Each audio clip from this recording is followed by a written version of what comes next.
Ladies and gentlemen, this might sound hyperbolic, but CNN will eventually go bankrupt. Fox News also, very likely. The reason is because even though its parent company has billions in cash, the network itself will not be profitable. It can't be profitable if the most popular politician, the most popular former president, well, let's put it this way, one of the most intriguing, popular, thought-provoking individuals in American politics, Donald Trump. You can dislike him, you can like him. It really doesn't matter. On YouTube, when Trump is interviewed, it's 1 million views immediately. Okay? CNN got 3 million, over 1 million, so 3 million people watching. Their viewership has tanked since Biden has been in office. They're caught between not being able to interview Trump because the highly educated, morally superior, almost always apoplectic viewership think that his words are going to cause destruction and mayhem and chaos, even though there's no evidence of that at all. Zero evidence. So they can't interview him, or they can't have a town hall, which the town hall was an unmitigated political disaster for Democrats, a political disaster for CNN, but actually lucrative for CNN. So what's against their political interests is actually very good in terms of making money. That's the reason they're going to go eventually under. They're caught between not being able to interview Trump, the most lucrative interview on the planet, and needing money and needing to give a platform to this man, because if they don't, it's just the same old CNN, MSNBC, Washington Post, New York Times, Atlantic, New Yorker, New York Magazine, Daily Beast, Vanity Fair, Esquire, Los Angeles Times, Jimmy Kimmel, Saturday Night Live. It's the same paradigm. It's the same public relations monstrosity. 70% of Americans do not trust media, according to Gallup. I believe it's Gallup. But 70% of Americans do not trust media. So they are caught between needing to interview Trump and not being able to. They're caught between, allowing 70 plus million people, almost half the electorate, to have a voice, to be able to be heard on their network. And this browbeating, this condemnation, this judgment, this, oh my gosh, this, disappointment in Trump. It's like, that's all they had. Trump was able to give his vantage point. Half the country, well, probably more than half, but half the country will agree with many of the things he says. End of story. It doesn't matter if you think he's a bad person. Biden is, in my view, knowing what I know from the New York Post and Daily Mail and Federalist and other and Wall Street Journal reporting, what they did, Hunter and Joe, raking in money for influence to alter U.S. foreign policy. That is part of the list of felonies within the laptop that the New York Post reported on. If you're listening to this and you're a highly educated liberal Democrat, you say, oh my God, you can't prove anything. It's right there. See, even the indictment in New York is complete nonsense because he wasn't even indicted on a federal crime. You would need a federal crime to boost the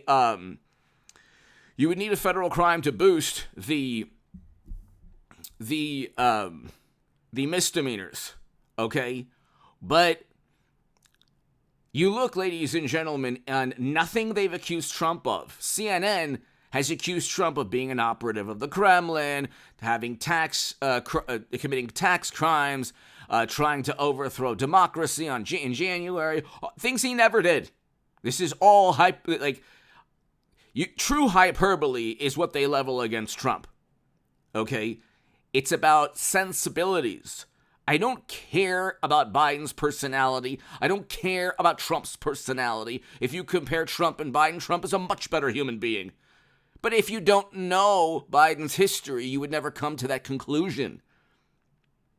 If you don't know the things that he did with the crime bill and Bush, Cheney, and Rumsfeld and the foreign policy. But if you're ignorant, of course you're going to say, well, CNN and everybody else don't like Trump, so therefore Trump is worse.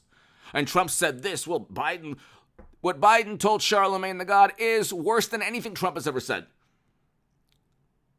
And you can just replay that statement, and he had this kind of sinister look in his eye, Biden, when he told that to Charlemagne the God.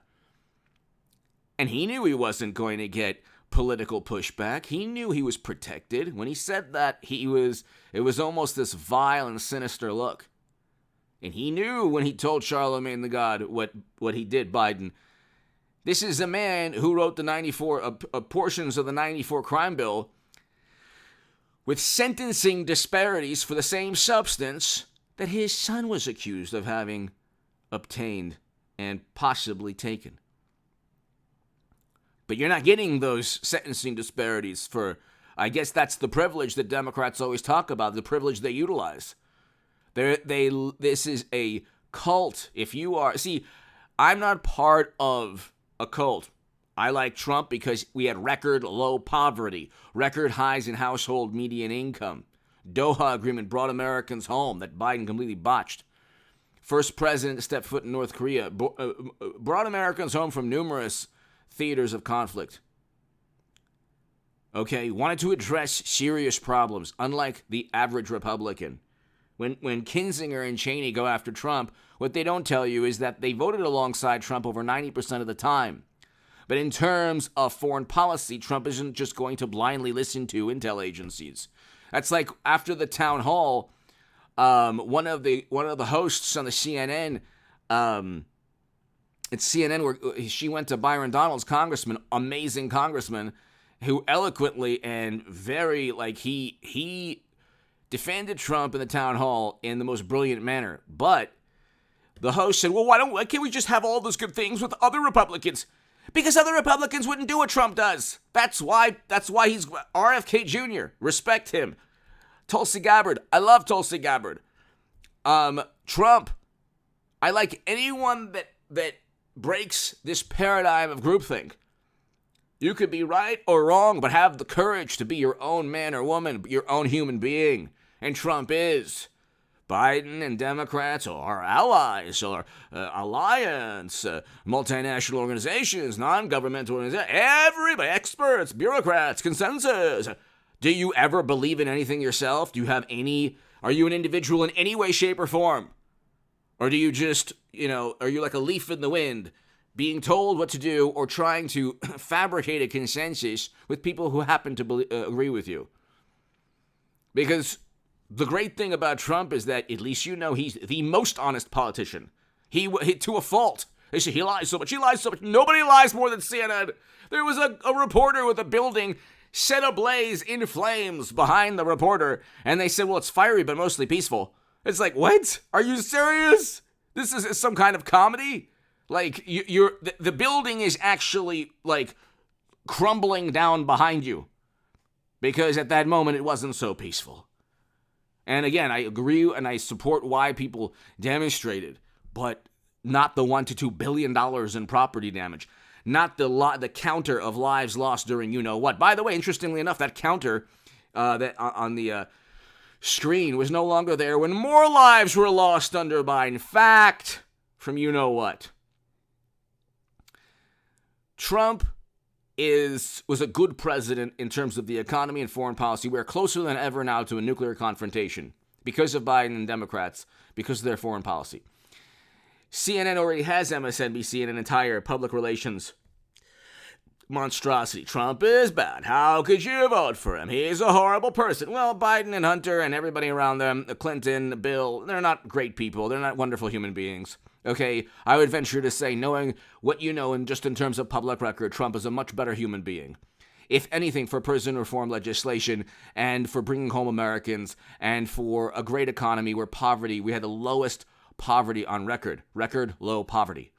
I'll take that over the sensibilities of the morally superior who preside over catastrophe but have a public relations monstrosity that helps them. Give me your thoughts below. Hit subscribe right now. I'll be back right in about 2 hours.